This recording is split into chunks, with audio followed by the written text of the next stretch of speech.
이게 이제 목표입니다. 짧은 시간에 창세부터 계시록까지 다 연구해서 내가 머릿속에 정리될 때 여러분이 성경을 읽어도 성경이 어떤 의미인지를 깨닫게 되죠. 우리가 성경을 지금 통독을 열심히 하는데 통독을 많이 여러 형태로 통독을 하지만은 성경의 맥을 알지 못하고 그냥 문자적으로만 있기 때문에 아무리 열심히 읽어도 그 변화가 없는 겁니다. 근데 살짝 그죠? 중요한 포인트를 딱 터치하면 성경이 열리게 되어 있어요. 알게 되어 있습니다. 그래서 그런 관점에서 우리가 짧은 시간 내에 성경을 보겠다는 겁니다. 그래서 이제 구약 성경은 39권인데 구성이 어떻게 되느냐? 17권의 역사서입니다. 그 다음에 5권의 시가서, 그 다음에 17권의 선지서가 있죠. 그 선지서도 두 부류로 나누면 대선지서, 소선지서죠. 그래서 대선지서가 5권, 소선지서가 12권입니다. 근데 대선지서, 소선지서를 나누는 기준은 없습니다. 그냥 그보다 더 중요한 것이 이 선지자들이 활동한 시대가 어느 때인가를 알아야 하죠. 그래서 선지자들이 활동한 시대를 세 시기로 구분합니다. 첫째 시기는 포로 이전의 시대, 두 번째 시대는 포로기의 선지자, 세 번째는 포로 후기의 선지자. 그러면 포로 이전의 선지자는 이사야 선지자부터 시작해서 스바냐 선지자까지 11명입니다. 그 다음에 포로기의 선지자는 에스겔과 다니엘 두 선지자죠. 그 다음에 포로 후기의 선지자는 학개스가라 마리다기 이 세 사람이 포로 후기의 선지자입니다. 그러면 선지서를 기록하게 된 선지자들의 활동한 시대가 제가 어느 때부터냐면 북이스라엘 여로보암 2세 때부터이죠. 그때는 북이스라엘이고 남유다고 하나님을 떠나고 우상을 숭배하고 극도로 죄악이 번창했습니다. 그때 하나님은 집중적으로 선지자를 보내서 그들이 선포한 내용을 기록해서 후대에 전해주는 겁니다. 이것이 우리가 가지고 있는 17권의 선지서죠. 그러면 하나님께서 그 시대의 선지자를 부르셔서 하나님 말씀을 선포하게 하고 그것을 기록해서 후대에 전해주게 하는 하나님의 뜻이 무엇인가를 알아야 합니다. 그렇죠? 다른 말은요, 선지서를 기록하게 한 목적, 다른 말하면 선지서의 주제가 무엇인가를 알아야죠.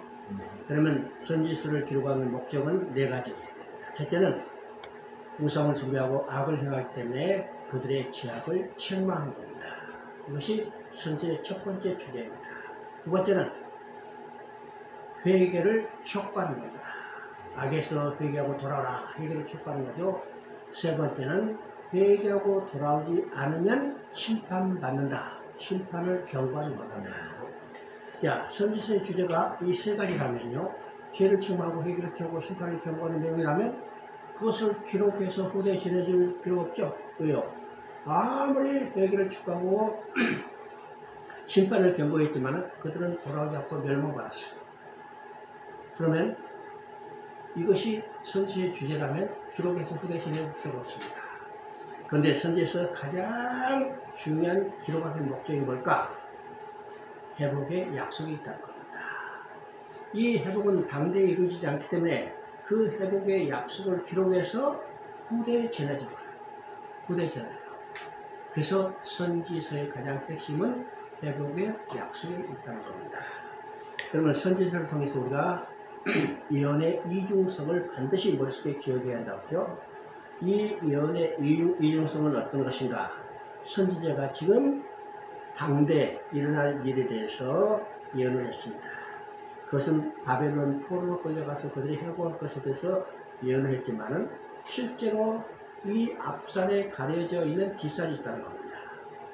그러면 그 앞산에 가려져 있는 뒷산은 어떤 건가요? 예수님의 초림 때 일어날 사건과 예수님의 재림 때 일어날 사건이 이 바벨론 포로로 끌려갔다 돌아오는 건 이 문자 뒤에 숨어 있다는 겁니다. 그래서 선지서를 읽을 때는 바로 이 예언의 이중성, 문자 속에 가려져 있는 그 뒷면을 읽어야만 우리가 선지서를 올바로 이해할 수 있습니다. 아시죠? 그래서 우리는 이제 지난주까지 에스겔서를 봤습니다. 자, 에스겔과 다니엘은 포로로 끌려가서 포로 중에 부름받아 활동한 선지자일게요. 그러면 에스겔과 다니엘을 통해서 말씀하고자 하는 하나님의 뜻은 무엇일까? 우리가 성경을 읽을 때 새 성경 구절을 반드시 암송하라고 했습니다. 기억나요? 이 새 성경 구절은 어떤 것일까? 첫째는 창세기 3장 15절입니다. 모든 구원의 역사는 출발점이 어디예요? 바로 창세기 3장 15절부터 출발하는 겁니다. 이것이 계시록까지 이어지는 것을 보게 되죠. 그래서 창세기 3장 15절을 반드시 암송해요. 자, 창세기 3장 15절은 핵심은 메시아, 여자의 후손을 보내겠다는데 그 내용은 세 마디로 되어 있다고 하죠. 여자의 후손의 진영과 뱀의 후손 두 진영을 나뉘고 두 진영 사이는 원수와 두로 싸움이 있고 이 싸움의 결과는 여자의 후손이 뱀의 머리를 상하게 할 것이다. 그렇지만 뱀의 후손도 만만히 물러난 게 아니라 끝까지 대적해오는데 그것이 여자의 후손의 발꿈치를 상하게 할 것이다. 바로 이 창세기 3장 15절에서 계시된 역사가 성경 전체에 반복되는 사건입니다. 그렇죠? 두 번째 기억해야 할 성경 구절은 요한복음 5장 39절입니다.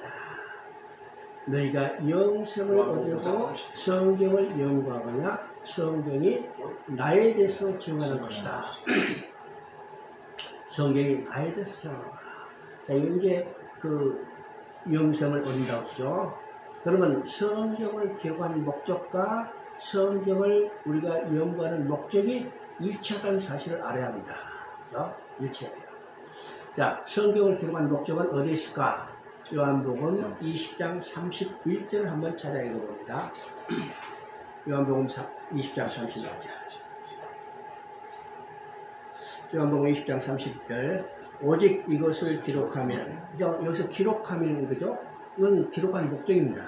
오직 이것을 기록하면 너희로 예수께서 하나님의 아이들 그리스도이심을 믿게 하려 하며 또 너희로 믿고 그 이름을 힘입어 생명을 얻게 하라.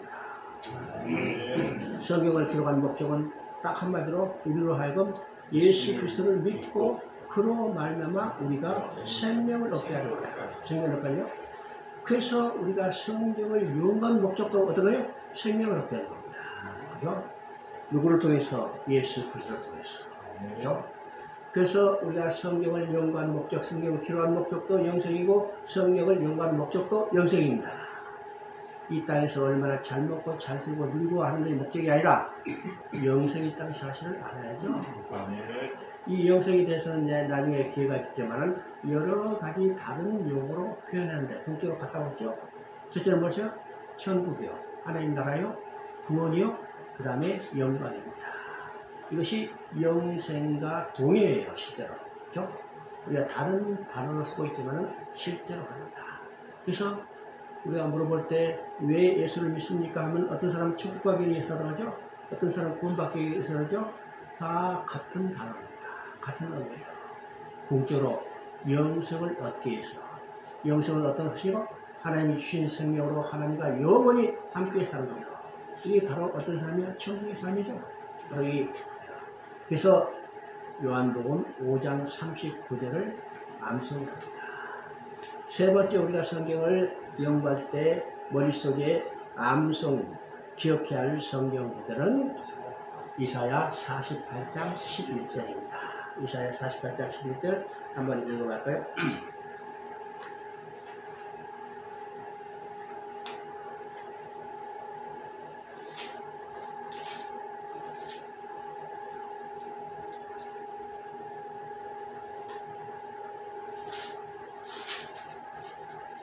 이사야 48장 11절 찾아봅니다.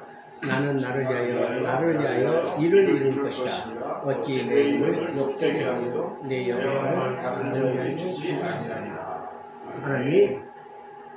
하나님이 구원 계획을 성취하는 목적이 딱 한 마디가 있어요. 누구를 위해서요? 하나님 자신을 위해서. 더 나아가서 아담으로 말미암아 모독받은 하나님의 이름을 자신이 거룩하게 하고 또 훼손된 영광을 회복하는 이것이 하나님의 구원 계획을 성취하는 일이라는 거예요. 그죠? 자, 이것을 우리가 기억해야 합니다. 예수님이 죽은 목적이 뭘까요? 예수님이 죽은 목적이 뭘까요? 십자가에서 왜 죽으셔서? 다 우리를 구원하기 위라고 그래요. 그죠? 왜 우리를 구원해요? 우리를 구원함으로 하나님의 이름과 영광을 회복하는 겁니다. 그죠? 그래서 예수님이 죽으시면 십자가에서 수단받은 게 아니라 하나님의 영광을 회복하는 일입니다. 이거 완전히 관점이 다르죠? 그래서 성경에서, 성경 전체에서 다 우리가 성경 읽을 때 반드시 머릿속에 기할 여기 성경들이 이사야 48장 11절입니다. 자, 그러면 에스겔과 다니엘은 포로로 끌려가서 포로 중에 부름받아 활동한 선지자죠. 그러면 하나님의 나라, 하나님의 백성이, 그렇죠? 하나님의 백성이 이방의 침공을 받고 나라가 멸망하고 포로로 끌려갔다. 누구 이름을 모독받았어요? 하나님의 이름을 받고 하나님의 영광이 훼손한 겁니다.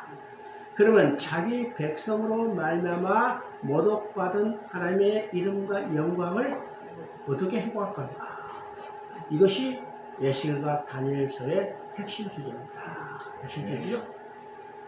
그래서 에스겔은 성전을 통해서 이야기하고 다니엘은 하나님 나라를 통해서 이야기한다습니다.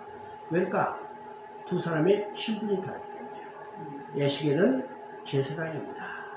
제사장이기 때문에 뭘 통해서 이야기하냐면 성전을 통해서 이야기하죠.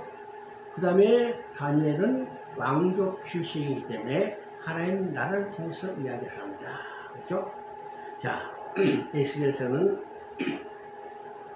성전을 통해서이기 때문에 두 번의 성전이 환상이 나와요. 8장부터 11장까지는 성전에서 우상을 숭배했기 때문에 하나님 거기 계실 수 없어서 하나님 떠나시고 하나님이 떠난 성전은 아무런 의미도 가치도 없죠. 그래서 그 성전은 회파되고 성전을 중심으로 살았던 유다는 멸망받을 수밖에 없는 것을 보여주는 겁니다. 왜죠?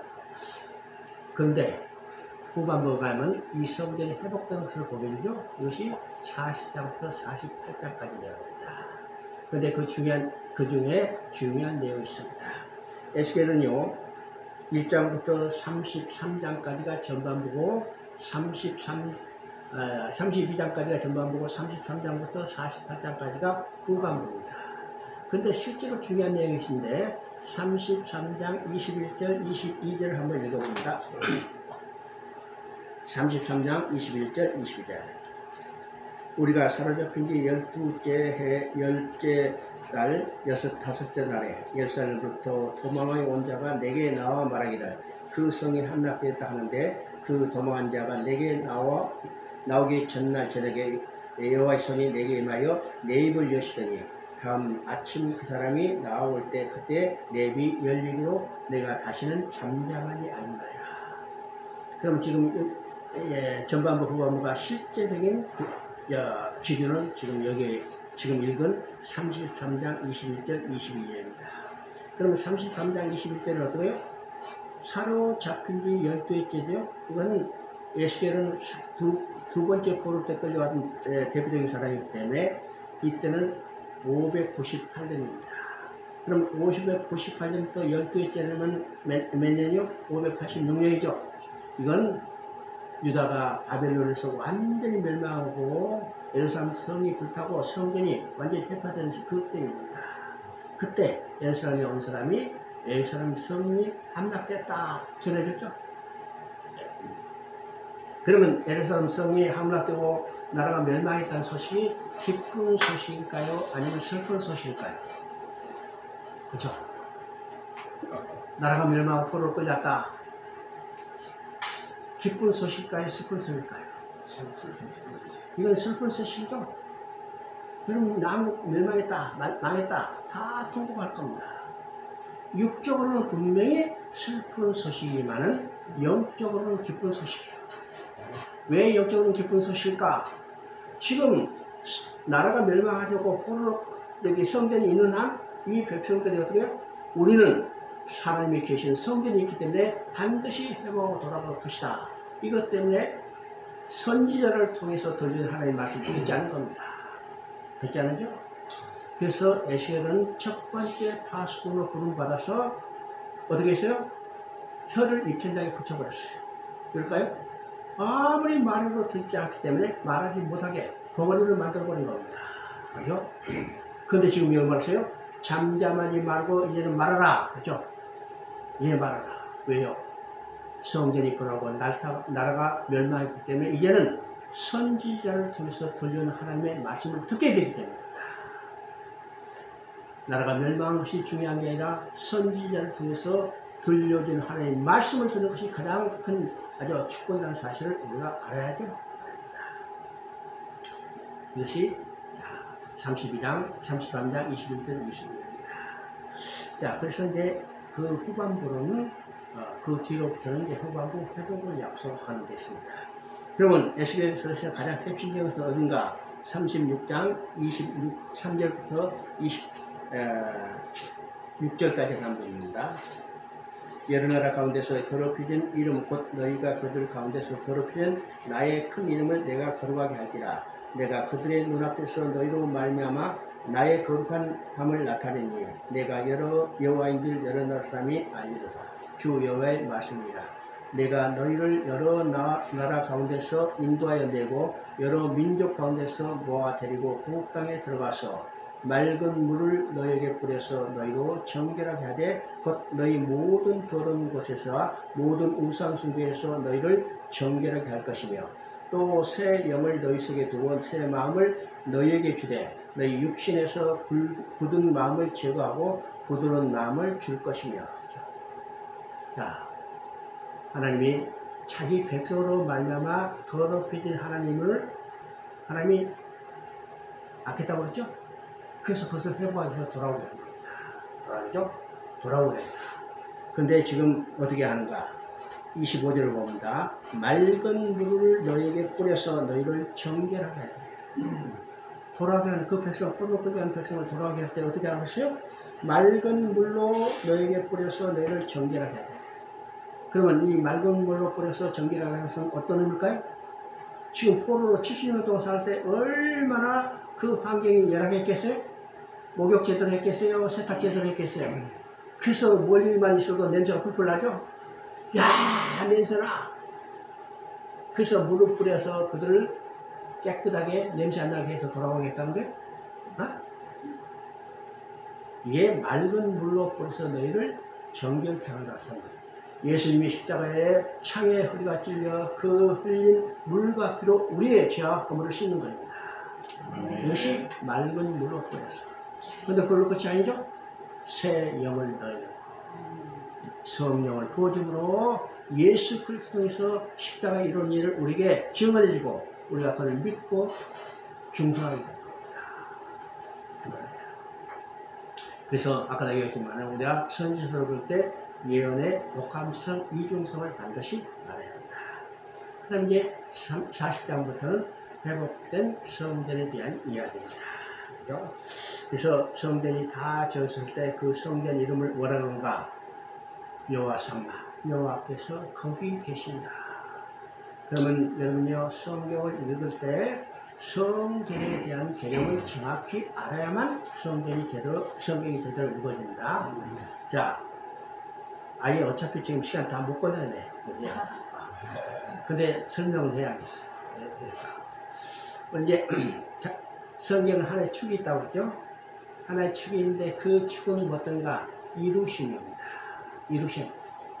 그러면 성경은 큰 틀에서는 세 번의 이루심이 있고 작은 틀에서는 4번의 이루심이 있어요. 그렇죠? 그러면 큰 틀에서 세 번은 어떤 것인가? 창세기 2장 1절입니다. 천지와 만물을 다 이루십니다. 그죠? 첫 번째로.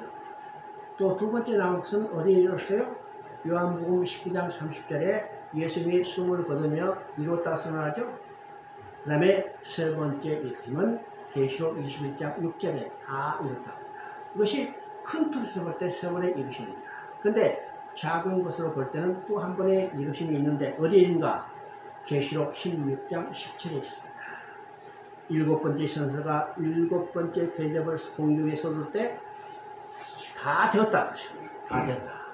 이것이 작은 틀에서 볼 때는 네 번입니다. 그러면 우리가 이루심이 한 축인데 그 이루심이 어떻게 이루어지는 것을 보게 되죠. 자, 창세기 2장 1절에 다 이뤘다 할 때 그 이뤘다 할 때 무엇을 이루는가? 무엇을 이루는가 알아야 하나님이 그 다음에 무엇을 이루어 가시는가를 우리가 보게 되죠. 그러면 창세기 2장 1절에 다 이뤘다 할 때는 네 가지 개념이 있습니다. 이 네 가지 개념을 여러분이 기억해야만 성경이 반복돼서 이것을 회복하는 일을 이루어가는 겁니다. 첫째는 하나님 나라를 이루시고 하나님 나라를 이루고 그러면 창세기 1장 2장은요 하나님 나라의 개념에서 분명히 나타납니다. 자, 하나님 나라가 어떻게 나타나는가? 지금 하나님께서 하나님 나라를 건설하죠. 그 나라가 되기 위해서 뭐가 있어요? 백성이 있어야죠. 그래서 아담과 하를 짓고 생육하고 번성하여 충만하라. 땅을 정복하라.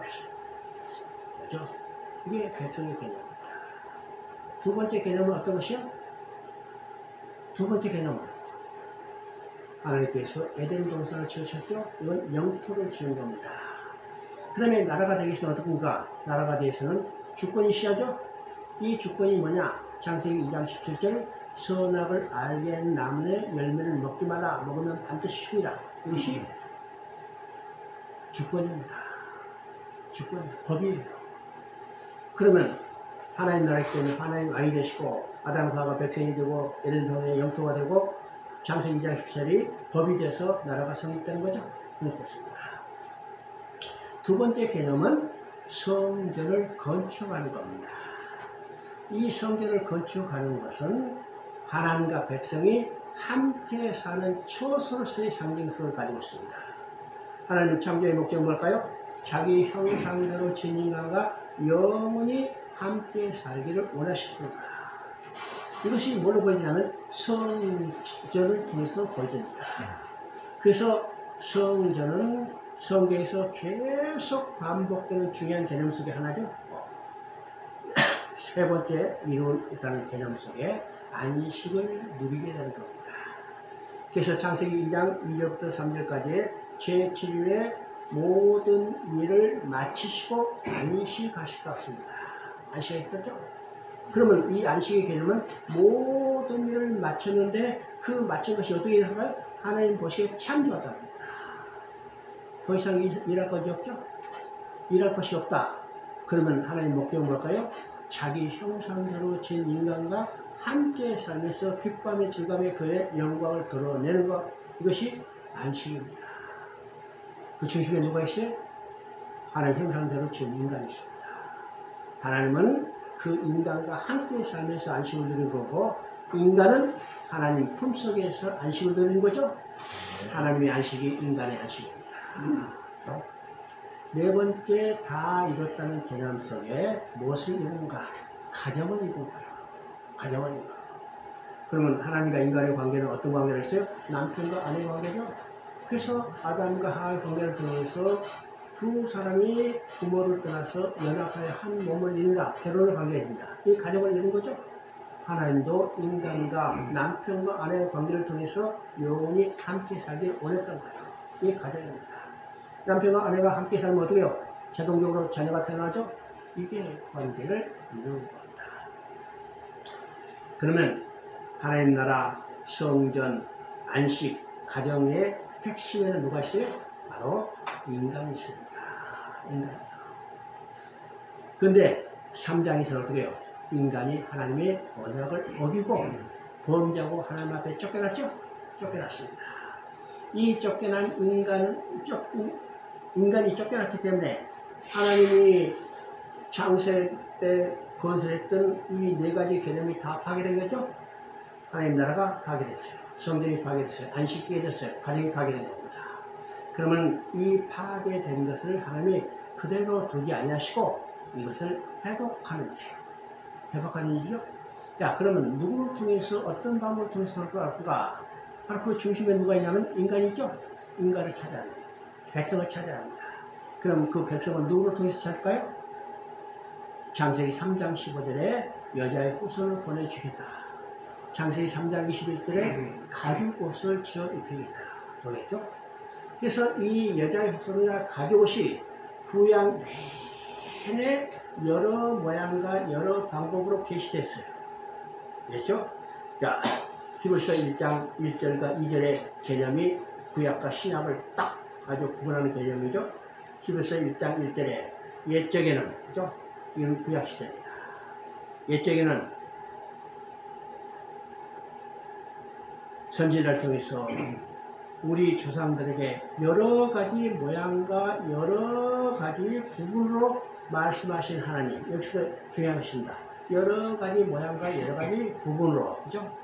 근데 신약에서는 이 모든 마지막 날에는 그 아들로 우리에게 말씀했다고 했죠? 그러면 구약에서는 어떤 방법을 통해서? 여러 모양과 여러 방법을 통해서, 여러 부분을 통해서. 그러면 여러 모양과 여러 부분의 개념은 어떤 것일까? 이거야 네 가지 우리가 카테고리를 이야기했었어요. 네 가지. 첫째는 사람들을 통했습니다. 그렇죠? 오늘 우리가 배웠죠? 아담이요. 아담도 인류의 조상일 뿐만 아니라 뭘 보여준다고 했어요? 오실 자의 모형이라. 누구를 증거해? 예수 그리스도입니다. 노아도, 아브람도, 다윗도, 모세도 누구를 증거해? 예수 그리스도를 증거합니다. 그러니까 우리가 구약 성경에 나오는 많은 인물들이요, 그 인물들의 정기를 기록한 게 아닙니다.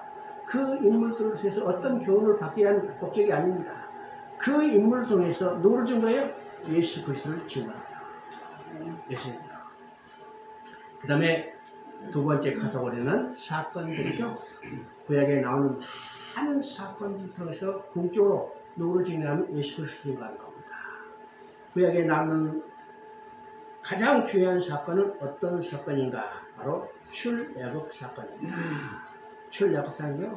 이 출애굽 사건은 뭘 의미해요? 사단의 바로에 노예된 이스라엘 백성들을 모세를 통해서 유월절 어린 양의 피를 통해서 그들을 해방시켜서 돌아오게 하는 겁니다. 하나님의 백성으로 만드는 거죠. 바로 이것은 무엇에 대한 그림자요? 바로 사단의 노예된 인간들을 예수 그리스도를 통해서 유월절 어린 양 십자가의 피 흘려 죽으심을 통해서 우리를 사단의 노예에서 해방시켜서 하나님의 백성으로 만드는 하나님의 구원을 성취하는 거죠. 이게 출애굽 사건입니다. 그러니까 성경에 나타난 많은 사건들이 바로 누구를 증거하는가? 예수 그리스도를 통해서 이루어질 사건을 증거하는 겁니다. 맞죠? 세 번째 여러 부분과 여러 방법에 대한 세 번째 범죄는 뭘까? 바로 모형들이요. 구약 성경에 많은 모형들이죠. 제일 먼저 나오는 모형이 뭘까요? 창세기 3장 21절에 가죽옷을 지어 입히니라. 이 가죽옷이 모형입니다. 이 가죽옷은 무엇에 대한 모형이요? 우리의 벌거벗을 가려주기 위해서 십자가에 피 흘려 주실 어린 양 되신 예수 그리스도를 보여주는 겁니다. 또 많은 모형들 있죠. 우리가 다 열과 수 없지만은 노아가 지었던 방주도 모형이고, 그 다음에 모세가 광에서 들었던 놋뱀도 모형이고, 또 이 지팡이로 쳤던 반석도 모형입니다. 반석을 치면 물이 쏟아지는 것은 모형이며, 예수 그리스도가 십자가의 창에 찔림으로 그 물과 피가 우리의 죄를 허물을 씻을 것에 대한 그림이랍니다. 그죠? 그 다음에 희생나비 자기 집 창문에 달았던 붉은 줄도 뭐예요? 예수 그리스도의 십자가를 예표하는 모형이죠. 그러니까 구약의 많은 모형들을 통해서 예수 그리스도를 증거하는 겁니다. 그 다음에 마지막으로 뭐예요? 많은 예언들을 통해서 예수 그리스도를 증거하죠. 그래서 우리가 이제 예언서를 보면요, 많은 예언들이 나오는데 뭐를 예언가? 메시아에 대한 여자의 후손 예수 그리스도를 예언하고 있습니다. 이런 방법을 통해서 계시하다가 신약에서 뭐예요? 그 아들로 우리에게 말씀하시더니. 그러니까 구약의 여러 모양과 여러 방법으로 그림자로 계셨던 것이 예수님, 신약에서는 그것이 실체로 성취됐어요. 여자 후손으로 예수님이 오시고 또 가죽 옷을 지어입고 있어 예수님 어린 양에서 예수님이 십자가에 피 흘려 죽으셨어요. 그래서 예수님이 피 흘려 죽으실 때 어떻게 했어요? 마지막으로 다 되었다고 선언했죠?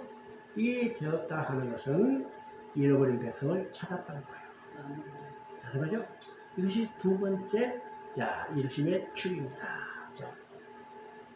근데 아까 이제 큰 틀로는 세 번 이야기하고 작은 단어는 네 번 나온다고 그러죠. 그러면 계시록 16장 17절은 어떤 것일까? 이게 창세기 3장 15절을 우리가 확실히 기억해야 해요. 창세기 3장 15절은 두 진영으로 나뉘고 두 진영 사이는 뭐였어요? 원수가 되고 싸움이 있고 이 싸움의 결과는 어떻게 끝날 것인가? 여자의 후손이 뱀의 머리를 상하게 하고 이건 결정적인 승리를 지금 제시하고 있죠. 그럼에도 불구하고 뱀의 후손이 여자의 후손의 발꿈치를 상하게 하는 거죠. 이게 계속 대적이 있습니다. 예수님도 말씀하시죠. 너희가 세상에서 환난을 당하나 다음 때라 내가 세상을 이겨내라. 어디서? 십자가에서 다이어트라는 순간에 사단의 머리를 박살냈지만은 사단의 잔당은 계속해서 어떻게 해요? 여자의 후손들을 대적하고 방해하는 겁니다.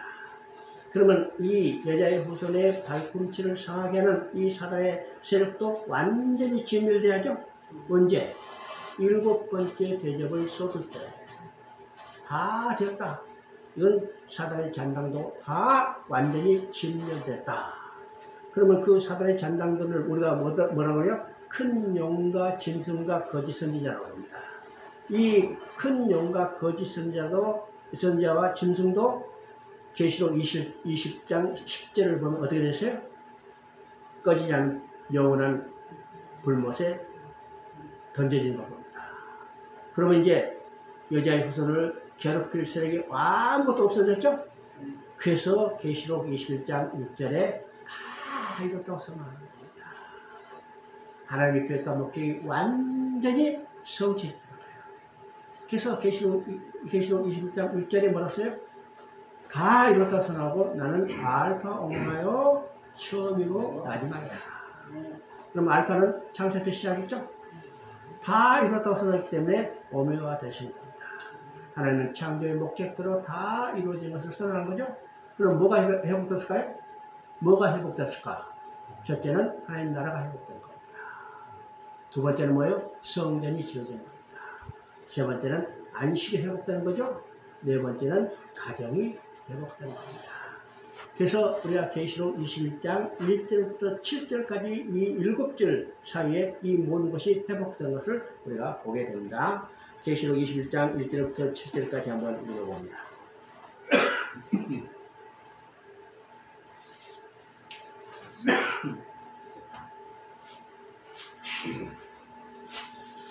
21장 1절부터 7절까지 우리 같은 목소리 한번 읽어봅니다. 또 내가 새 하늘과 새 땅을 보니 처음 하늘과 처음 땅이 없어졌고 바다도 다시 있지 않는다. 또 내가 보니 그 완성 새 예루살렘이 하나님께로부터 하늘에서 내려오니 그 준비한 것이 신부가 남편을 위하여 단장한 것 같더라. 내가 들으니 보좌에서 큰 음성이 나서 이르되 보라 하나님의 장막이 사람들과 함께 있으며 하나님이 그들과 함께 계시리니 그들은 하나님의 백성이 되고 하나님은 친히 그들과 함께 계셔서 모든 눈물을 그것을 닦아주시니 다시는 사망이 없고 애통하는 것이나 고하는 것이나 그것이 다시 있지 않으리라. 처음 것들이 다 지나갔습니다.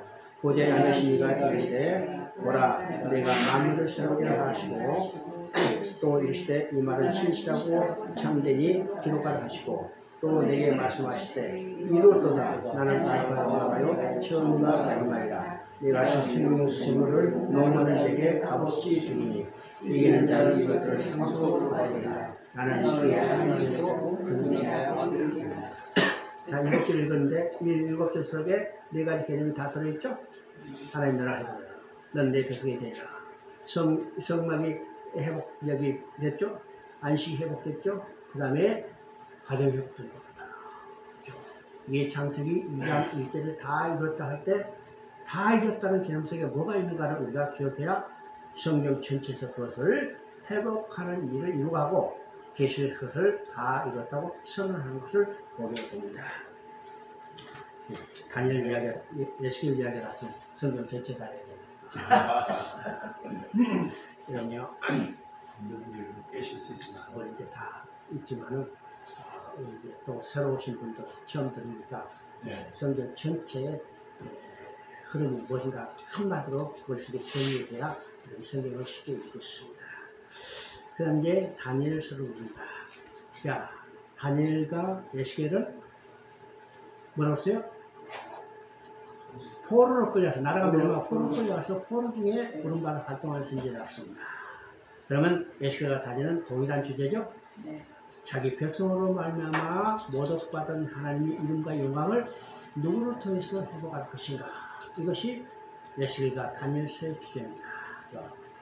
그러면 다니엘서는 뭐라서요? 하나님 나라를 통해서 이야기한다고 했습니다. 왜요? 다니엘은 왕족이기 때문이죠. 왕족이 됩니다. 자, 우리가 이제 1절부터 6절까지는 1장부터 6장까지는 역사적인 사건을 통해서 하나님이 자신의 이름을 어떻게 지켜내는가를 보여주는 겁니다. 그래서 우리가 잘 아는 바와 같이요. 3장에 보면 불법불 사건이 나오죠? 불법불 사건이야. 우리가 불법불 사건은요, 성경에서 가장 유명한 이야기 중에 하나입니다. 성경에서 유명한 세 가지 이야기는 첫 번째 뭐라고 써요? 어린 소년 다윗이 골리앗을 이야기한 이야기. 두 번째 이야기는요, 다니엘 세 친구가 뜨거운 7배나 뜨거운 불불 들어가도 머리털 하나가 상하지 않았다. 세 번째는 요셉이 종으로 팔려가서 거기 나라의 국무총리가 다 아주 유명한 이야기죠. 자, 이 이야기를 할 때 어떻게 하는가? 야, 어떻게 해서 어린 소년 다윗이 큰 장수 골리앗을 이겼느냐? 용감한 때입니다. 곰도 잡고 사도 잡고 용감한 때야. 용감하면 어떤 일도 이겨낼 수 있다 하죠. 자, 이건 극히 인본주의적인 관점에서 해석하는 겁니다. 두 번째, 풀불을 들어갔어. 야, 7배나 뜨거운 풀불에서 어떻게 머리털 하나로 상하지 않고 나는가? 한변 믿음을 가졌기 때문입니다. 여러분요, 큰 믿음 가지면 믿음대로 살까 생각해 봅니다. 가슴을 켜놓고 믿습니다고 손가락 넣어봐요. 타는 안 타나? 넣는 순간에 피죽하죠? 요셉이 종으로 팔려서 애굽의 국무총리가 됐다. 어떻게 되는가? 꿈을 가지면 꿈대로 이루어진다. 여러분요, 꿈을 가지고 꿈대로 이룬다면요, 지금 대통령 될 사람 몇 사람 나요? 다 대통령 되었다고 꿈꾸고 있죠? 근데 한 사람밖에 안 나올 거예요. 그럼 꿈대로 이루어진 거 아니잖아요. 우리 잘 알아야 됩니다. 모든 것이 하나님의 주권성이고 하나님의 계획을 이루어가는 겁니다. 아멘. 자, 그래서 지금 다니엘의 세 친구도 어떻게 해요? 느부갓네살이 3년 동안 열심히 갈대 학문을 가르쳤어요. 가르쳤죠? 그리고 마지막에 야, 이 친구들 내가 써먹어야겠다. 그래서 갈대아 사상에 들어오는가를 시험하는 거죠. 그래서 금신상을 만들어 놓고 거기에 절 한 번만 해라. 평생 부귀 영화는 내가 보장한다. 절 한 번만 하라. 그죠? 근데 이 세 친구는 절하지 않았어요. 왜요? 하나님의 백성이 이방의 포로로 끌려왔지만은 이방 신상 앞에 절할 수 없죠? 그래서 절하지 않았더니 느부갓네살이 뭐라고 써요?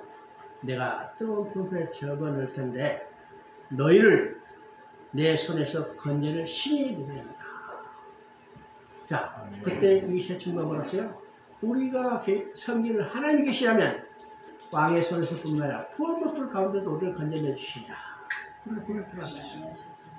제 친구를 집었는데 불에 들어가자마자 어떻게 해요? 네 사람이 왔다 갔다 하는 겁니다. 느부갓네살이 그걸 보고 놀라서 끄집어냈더니 몇 사람이 나왔어요? 세 사람이 나왔죠? 네 사람이 왔다 갔다 했는데 끄집어냈더니 왜 세 사람밖에 안 나왔어요? 한 사람 누굴까? 이 세 친구를 지켜주셨던 하나님 자신이요. 왜요? 이 세 친구가 풀분에 다 죽으면 이 세 친구가 섬겼던 하나님의 이름이 모독받는 거죠. 그래서 하나님 자신의 이름을 위해서 세 친구를 지켜주는 겁니다. 다니엘도 마찬가지죠. 다니엘이 사자로 들어갔는데 사자 입을 막아줬어요. 왜요? 다니엘이 찢겨 죽으면 다니엘이 섬겼던 하나님의 이름이 모독받게 됩니다. 그러니까 실제적인 사건을 통해서 풀분에 들어간 거, 사자굴에 들어간 그 백성들을 어떻게 해요? 하나님 자신이 지켜주시다는 사실을 보게 됩니다. 오늘 우리 인생의 삶이 어떻게 해요? 풀분 같죠? 사자굴 같죠? 그러나 그 가운데도 하나님의 이름과 영광을 해서 하나님의 백성을 반드시 지켜주신다는 우리가 확신을 가져야 합니다. 이것이 우리의 신앙이에요. 우리가 큰 믿음 가지면 될 것 같지만은 하나님의 일을 이루어간다는 이 확신을 가지고 우리가 살아야 하는 겁니다. 그리고 이제 7장부터는 하나님 나라를 이루어가는 겁니다.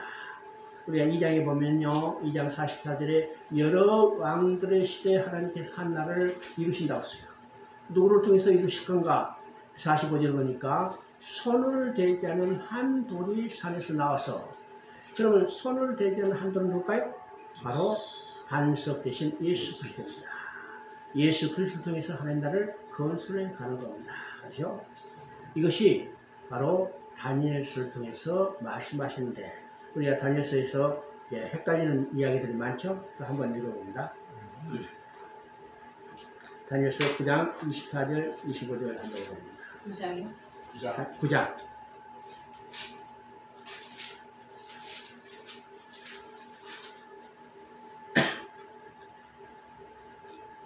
그다음 24절, 25절. 내 백성과 내 일광성을 하여 이른 이래로 계한을 정하였으나 보물이 그치되어 시가 끝나며 시간이 용서되며 영원한 복을 누리며 안상과 영원히 임하며 너 지극히 거룩하니까 이루는 바이나 26절을 보니까 그러므로 너는 깨달아가지라 예루살렘을 충분하는 영이 날 때부터 기름 부음하는 자가 곧 왕이 일어나기까지 7 이래와 62 이래가 지날 것이요 그러나 악에 정이 드러되는 왕장거리가 쓰러질 것이며 62 이래 후에 기름 부음하는 자가 끊어질 것이며 장차 하니 왕이 앞에서 그 성과 백성을 무너뜨리리라. 자, 지금 이것에 대해서 지금 혼란스럽게 돼 있죠. 우리 이제 일반적으로 7년 환란에 대한 이야기 많이 듣죠. 그죠? 7년 환란이라는 말이 성경에 있어요, 없어요? 없어요. 그죠? 성경에 있어요, 없으니까 지금 헷갈리는 거예요. 하도 많이 들어서 성경에 있는 것 같아. 근데 7년 환란이 말은 성경에 없습니다. 이건 세대주의자들이 만드는 이야기예요. 무엇을 근거로 해서 여기 지금 다니엘서 이것을 가지고 있습니다. 자, 다니엘이 기도하다가 예레미야서를 보고 깨달았어요. 70년 처럼 돌아가야 된다. 그렇게 했는데 하나님이 아니다. 70년이 아니고 71회라고 해요. 71회라. 그리고 71회를 세 시대로 나누죠. 7일회와 62일회와 그 다음에 한 일회입니다. 근데 여기서 분명히 이야기했습니다. 7일에는 언제부터요? 예수람이 중건하는 명령이 날 때부터 중건할 때까지요. 그게 7일입니다. 그러면 62일에는 언제부터 언제까지요? 여기 나오죠? 예수람이 중건할 때부터 기름 부음 받은 자가 나타날 때까지. 언제까지요? 예수님이 천일 때까지입니다. 예수님 천일 때까지요? 이건 분명해요. 그 다음에 지금 해석이 여기 헷갈리는 거죠. 그 다음에 지금 성경은 뭐라고 써요? 기름 부음 받은 자가 끊어지고 언제까지 한 일인가? 바로 그게 나오는 거죠. 죄가 끝나며 죄악이 용서되며 영원한 의가 드러날 때까지. 그러면 죄악이 용서되며 죄가 끝나며 죄악이 용서되며 영원한 의가 드러날 때는 없는가? 예수님의 재림 때를 이야기합니다. 그러면 한 일은 언제부터 언제까지요? 예수님이 십자가에 죽으신 때부터 시작해서 재림할 때까지입니다. 그런데 세대주의자는 어떻게 해요? 오늘 성경을 해석하는 계시록을 해석하는 다니엘 때를 봐라. 이거 한 일회가 어떻게 해요? 7일이죠. 일일을 1년으로 계산해서 마지막 7년 환란이 임할 것이다. 이게 7년 환란이 있어요? 없어요? 없어요. 그러면 이 한 일에는 언제부터 언제까지요? 예수님이 죽으심부터 재림할 때까지. 그럼 지금 언제 기간이요? 한 일의 기간입니다. 한 일의 기간. 성경을 우리가 잘 이해를 해야 합니다. 그래야 여러분이 절대 혼란이 없어요. 그렇죠? 그 다음 이제 호세아서입니다. 호세아서부터 시작해서 말라기까지는 우리가 소선지서라고 하죠. 그럼 이제 호세아서가 언제 활동했을까? 호세아 선지자와 아모스 선지자는 동시대 똑같은 대상으로 활동했습니다. 그러면 어느 때인가요? 여로보암 2세 때입니다. 북시대 여로보암 2세 때 여로보암 2세 그 통치하던 이스라엘을 향해서 예언했던 겁니다. 이러죠. 그러면 하나님께서 왜 유명한 두 선지자를 같은 시대 같은 대상을 해서 말씀을 선포했을까 생각해 봐야죠. 그러면 여로보암 2세대는 어느 시대인가 우리가 생각합니다. 여로보암 2세대는요 북이스라엘이 가장 융성할 때 강성해졌을 때 지금 하나님은 유명한 두 선지자를 똑같이 바로 이 북이스라엘을 향해서 예언하게 했죠. 왜일까? 여러분요 잘 살게 되면 어떻게 해요? 잘 살게 되면 중요한 것이죠. 영적으로 도덕적으로 타락할 가능성이 많아집니다. 그렇죠? 영적으로 도덕적으로 타락해요. 자, 한국에 지금 경제적으로 풍성이 있어요. 세계 10위 뭐 어쩌고 하느냐. 제가 볼 때는요 옛날보다 훨씬 영적으로 도덕적으로 타락했습니다. 어렸을 때 못 먹고 살 때가 더 행복했어요. 이웃간에 정도 많고 나쁜 짓도 덜이요. 요새 범죄의 그 흉악성은 말할 수도 없죠? 말할 수 없습니다. 이게 풍요로워지면 도덕적으로, 영적으로 타락할 가능성이 훨씬 많다는 겁니다. 여러분 사사기에 보면 두 번째 레인이 등장할 때 그 레인이 어떤 모습으로 등장했어요? 첩을 얻은 겁니다. 첩을 얻다는 것은 어떤가요? 바로 생활에 여유가 있었다는 겁니다. 그죠? 그러면 그 첩을 얻은 것으로 개인적인 사건으로 끝나는 게 아니라 이스라엘 12지파 간의 동족 상전의 전쟁이 벌어진 겁니다. 이게 무슨 이야기죠? 그래서 여로보암 2세 때 가장 국력이 간성할 때 하나님은 유명한 두 선지자를 보내서 바로 북이스라엘을 향해서 예언하게 하는 겁니다. 그러면 두 사람이 지금 선지 활동했는데 똑같은 내용이 아니라 방향이 달라요. 호세아는 종교적인 영적 문제에 중심이 있다면 아모스는 사회적인 부패에 중심이 있습니다. 자, 그래서 하나님은 호세아를 불러서 제일 먼저 어떤 명령을 하요? 음란한 여자와 결혼해서 음란한 자식을 낳아라. 선제를 불러서 음란한 여자와 결혼해서 음란한 자식을 낳으니까 호세아가 그냥 정신이 아주 혼미해져? 왜일까요? 선지자는 정결한 처녀와 결혼해야 해요. 근데 하나님이 선지자를 불러서 음란한 여자와 결혼해서 음란한 자식을 낳으니까 혼미했죠. 그때 하나님이 뭐라고 했어요? 내 백성이 이와 같았습니다. 내 백성이 이와 같다는 누구요? 음란한 여자와 같았다는 겁니다. 음란한 여자죠. 그래서 호세아에서는요 절망과 소망이 교체되는 것을 보여줍니다. 그 중에 우리가 중요한 것을 한번 봅니다. 호세아서 2장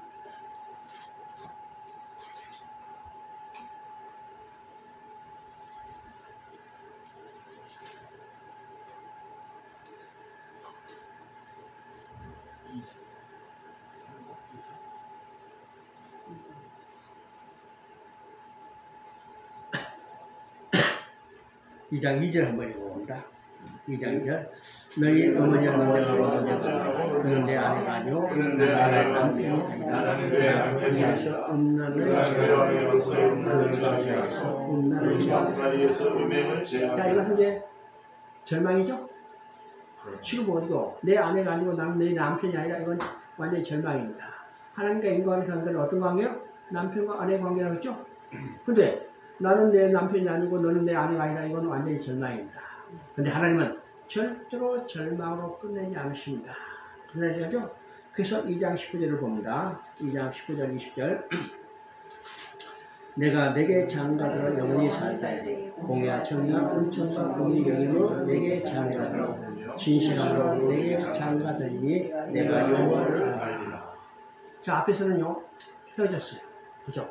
근데 지금 19절부터 20절은 뭐라 했어요? 장가들었습니다. 이 장가든다는 말이 한 번이 아니고 몇 번이요? 3번이나 반복되는 겁니다. 장가드는 것을 끝내지 않고 영원히 함께 사세요. 이 중요한 이야기죠? 하나님은 인간을 창조할 때 그 목적이 뭘까요? 자기 형상대로 진 인간과 영원히 함께 살기를 원하셨어요. 근데 인간이 이 하나님의 언약을 오고 범죄하고 하나님 앞에 쫓겨났죠? 그런데 그를 다시 돌아가서 하나님과 영원히 함께 살게 하는 것이 하나님의 구원입니다. 그러면 누구의 장가들어요? 음란한 여에게 장가든 겁니다. 그래서 장가들기 위해서 하나님 어떻게 하시는가? 우리가 3장 1절 2절 한번 봅니다. 아주 이게 중요한 이야기입니다. 여호와께서 내게 시대 이스라엘의 자손이 다른 신을 신고 범포도 과자를 즐길지라도 여호와가 그들의 사랑하니 너는 또 가서 타인의 사랑받아 음녀가 된 그 여자를 사랑하리라 하시고 내가 은 15과 우리 한 호멜 반으로 나를 위하여 부르시고 지금 음녀는 여자가 된 이 나를 어떻게 했어요? 하나님이 그에게 장가들었어요. 왜? 사랑하기 때문에. 그러면 장가들기 위해서 어떻게 해요? 그 여자를 사오라고 합니다. 여기서 중요한 말 있죠? 타인의 사랑을 받아 음녀가 된 그 여자.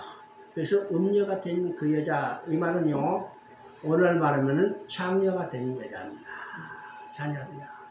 그러니까 호세아 말고 이 남자 저 남자 쫓아다니다가 어떻게 해요? 결국은 팔려가지고 저 사창굴의 장녀로 변하는 여자입니다. 그러면 생각해보세요. 우리가 장녀가 된 사창굴에 있는 장녀들은 자기 몸을 팔아서 돈을 벌어서 생계를 유지하죠. 근데 놀랍게도 이 사창굴에 있는 장녀는요, 자기 몸을 팔면 팔수록 어떻게 해요? 형편이 나아지는 게 아니라 반대로 빚에 쪼들리게 됐습니다. 이것이 사창굴에 있는 여자들의 구조예요. 왜요? 뒤에는 무서운 오늘 우리가 말하는 사탄과 같은 포주가 있어요. 보시겠어요? 그래서 보세요. 그 사람들이 그 생활을 하고 싶을까 했어요? 그 지옥 같은 그 생활을 하고 싶어요? 나오고 해도 못 나온 거예요. 빚이 일어나고. 이건 갚을 수 없는 빚이죠. 이런 여자를 어떻게 해요? 값을 주고 사오라. 얼마 주고 사오랬어요? 15개야. 돈이 15개. 값을 주고 사오라 했죠? 이 값은 예수님의 시세, 당시의 시세는 은 30이에요. 그러면 이 장녀가 된 이 여자는 누구예요? 바로 우리를 은 30에 사서 하나님의 아내로 만들어 주신 거죠. 이게 하나님의 구원입니다. 그 다음에 요엘서입니다. 요엘서는 이 활동한 시대가 요아스 시대입니다. 그러면 이 시대적 배경을 좀 알아야죠. 요아스 왕은 어떤 왕일까? 우리 이제 열왕기 하 11장을 한번 봅니다. 열왕기 하 11장.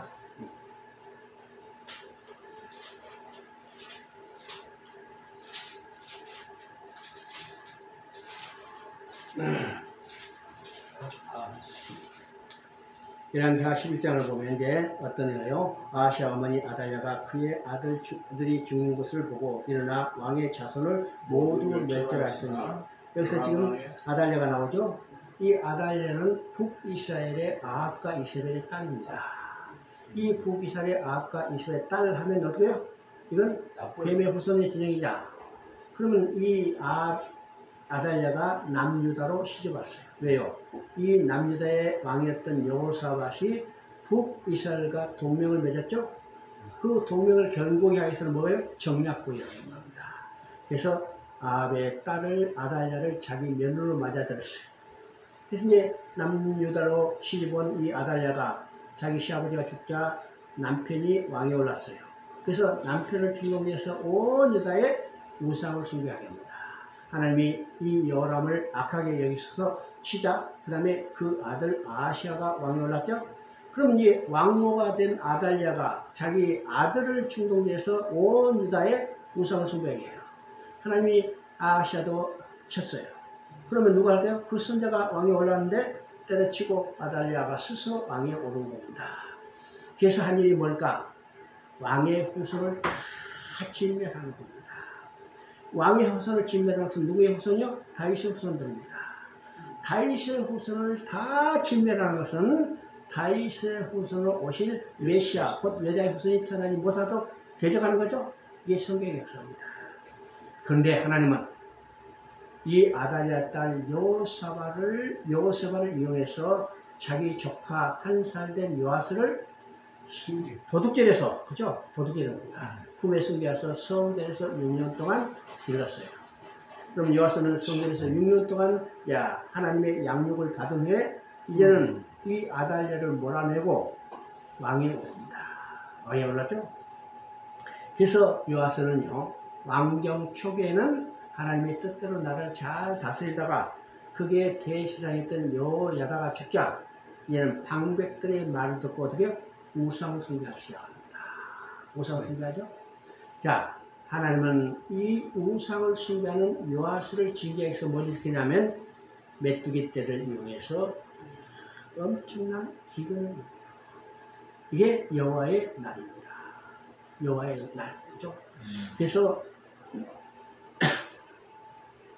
요엘서에서 핵심적으로 나오는 단어가 어떻게 해요? 여호와의 날. 여호와의 날은 어떤 거냐? 한마디로 하나님의 진노의 날이고 심판의 날입니다. 그러면 당시 이 여호와의 날이 반복되는 것은 세 방면이 나옵니다. 첫째는 어떤 거예요? 당시에 실제로 있던 이 기근, 메뚜기 떼를 통해서 기근이고, 두 번째는 나타날 거예요. 바벨론에서 침공받을 것에 대한 여호와의 날이죠. 마지막 때는요, 예수님의 재림 때 이 땅에 임할 심판에 대한 것입니다. 근데 요엘서는요, 그걸로 끝나지 않고 중요한 말을 하고 있습니다.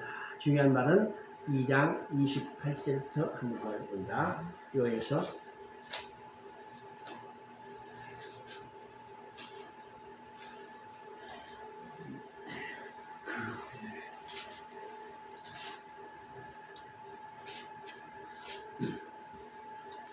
자, 2장 21절 한번 읽어봅니다. 21절. 땅이 거래하지 말고 즐거운 데서 여호와께서 큰 일을 행하셨습니다. 여기서 이제 큰 일이라는 말이 나오죠. 그러면 여기서 큰 일은 어떤 일일까? 여호와께서죠. 땅이여 두려워하지 말고 기뻐하며 즐거워하시라. 여호와께서 큰 일을 행하셨습니다. 그러면 여호와께서 행한 큰 일은 뭘까? 여호와께서 행한 일은 큰 일은 뭘까? 우리 이제 성경에서 여호와의 큰 일이라는 말이 여러 군데 반복돼요. 그러면 여호와께서 행한 큰 일은 뭘까요?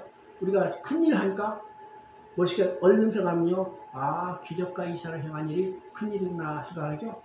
안유별이 일으키는 큰 일이죠. 이런 것으로 큰 일을 생각하지만 여러분이 하나님께서 안유별을 일으키는 일이 큰 일일까요? 적은 일일까요? 오병이의 기적을 일으키는 일이 큰 일일까요? 무리를 걸어간 일이 큰 일일까 적은 일일까요? 하나님에게서는 아무런 큰 일도 아니에요. 그죠? 우리는 그걸 큰 일을 생각하지만 아무런 큰 일도 아니다. 하나님은 어떤 하나님이요? 우주 만물을 무에서 이루 창조하신 하나님이요. 그러니까 하나님께 그런 큰 일은 아니죠? 그러면 하나님께 큰 일은 어떤 일일까요? 여러분이요, 자식 잃어버리면 자식 반드시 찾죠? 그러면 자식을 잃어버린 부모에게 가장 큰 일은 어떤 일일까? 그죠? 자식을 잃어버린 부모에게 가장 큰 일은 어떤 일일까요? 잃어버린 자식 찾는 일이에요. 잃어버린 자식 찾는 일이죠? 여러분이 자식이 잃어버릴 때는 그날부터는 여러분 하던 사업도 때려치고 다니는 직장도 그만두고 하던 일 다 핑계치고 어디요? 오직 자식 찾는데 모든 순서가 방법을 다 동원하죠? 왜요? 자식을 찾는 일이 가장 큰 일이기 때문에. 그러면 하나님께서 큰 일은 어떤 일일까? 하나님도 똑같은 일입니다. 이게 하나님의 큰 일이죠? 그러면 잃어버린 백성은 어떻게 찾을까? 메시아를 보내주세요. 그걸로 끝나는 거 아니라 성령을 보내는 겁니다. 그래서 여기서 큰 일을 이룬다. 메시아를 보내시고 성령을 보내주시다는 겁니다. 그래서 28절을 보니까 그 후에 내가 내 영을 만민에게 부어주리니 너희 자녀들의 장래일을 말할 것이며 너희 늙은이를 꿈을 꾸며 너희 젊은이는 이상을 볼 것이다. 성령을 보냈다는 얘기죠.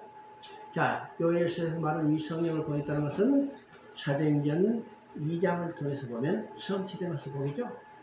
자, 사도행전 2장에서 성령의 불의와 같이 각 사람에게 임하자 베드로가 일어서 첫 번째 설교를 하는데, 자, 성령의 불의 해같이 내리는 걸 보는 사람들이 있고 이게 어찌된 일이냐, 그렇죠? 그래가지고 베드로가 말했어요.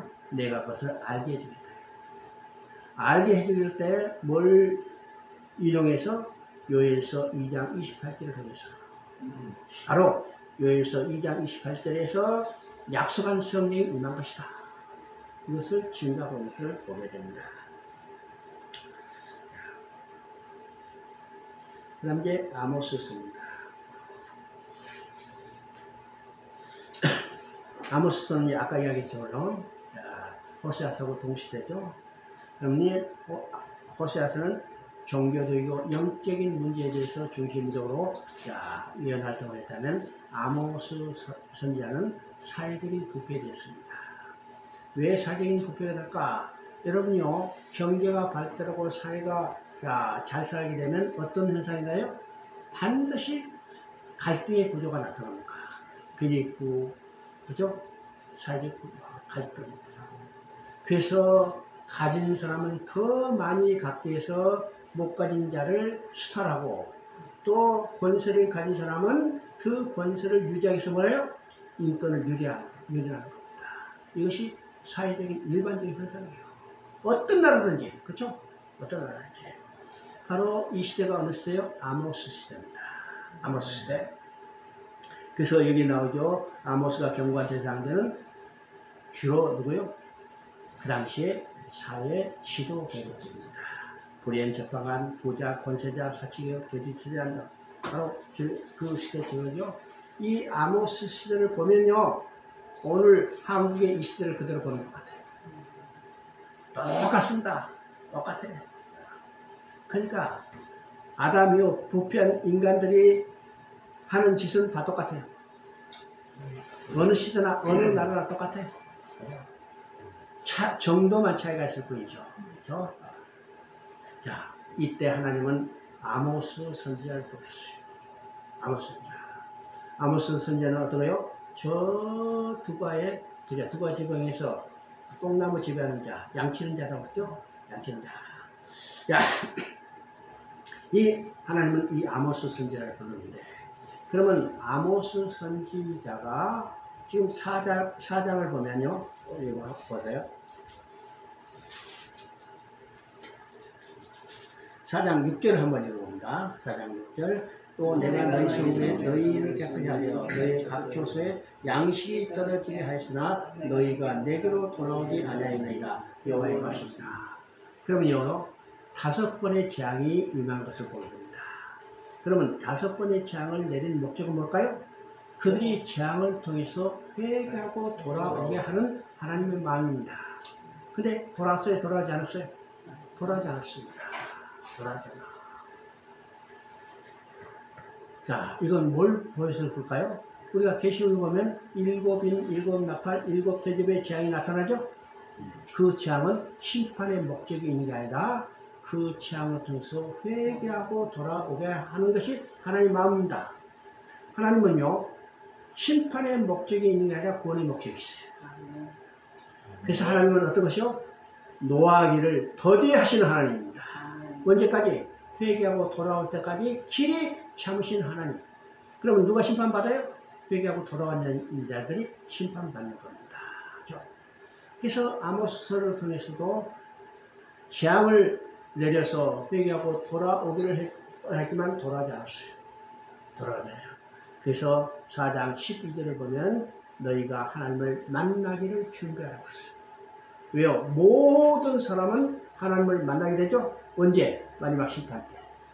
그러면 돌아온 사람은 어디로 가요? 어디로 가? 생명의 길로 천국에 들어가는 거고, 돌아오지 않는 사람은 멸망의 길로 가는 거죠.